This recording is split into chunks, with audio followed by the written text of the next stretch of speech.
somebody done grown up back there. Don't think they need to come to the front no more. All right. Okay.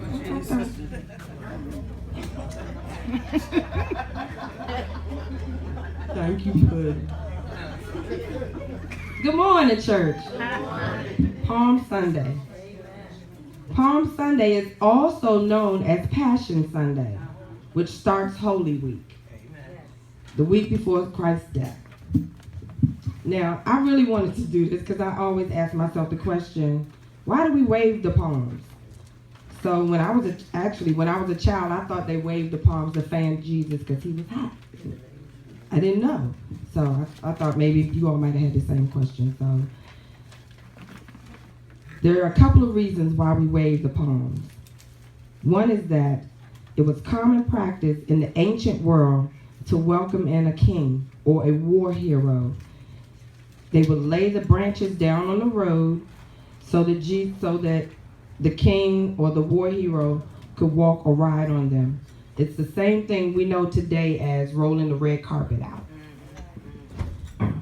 We have palms in our Sunday morning service to represent the palms that they waved in the crowds. The crowds actually waved the palms as Jesus was walking through, just in reverence to him. And they also placed Jesus in the path. They were placed in the path where Jesus rode the donkey through Jerusalem. Before Jesus' triumphal entrance to Jerusalem, he sent his disciples ahead to the village of Bethphage to look for a colt that had not been ridden. Once they entered the village, they saw a colt tied there. Jesus told them to untie the colt and bring it here. And if anyone asked why you were untying the colt, tell them the Lord had need of it. Now this was one of the few times that Jesus referred to himself as Lord. The disciples then went, took the colt, and placed their cloaks, which is their garments, on the colt for Jesus to ride upon. This began his journey to the cross. I also have just a little poem for you all. The sweet truth of Easter. So we're going to use the M&Ms as the example. The candies tell a story, the best news you'll ever hear. It's about Jesus dying on the cross so that we could be brought near.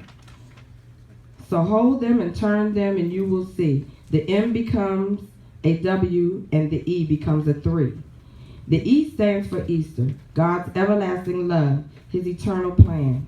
It reminds us of the cross and the way God rescued sinful man. The 3 represents 3 days Jesus spent in the grave. By his death, his children he did save. The M reminds us of the mercy of the Messiah that the Messiah showed as he died in our place, and the miracle of the resurrection so we can see him face to face. The W reminds us that he alone is worthy of our worship and praise, and calls us to be his witnesses around the world for all the days. Amen? Amen. Amen. So I wasn't going to pass these out because I thought we would have babies, but you all are mature enough to handle these in service without eating them and making a mess. Amen?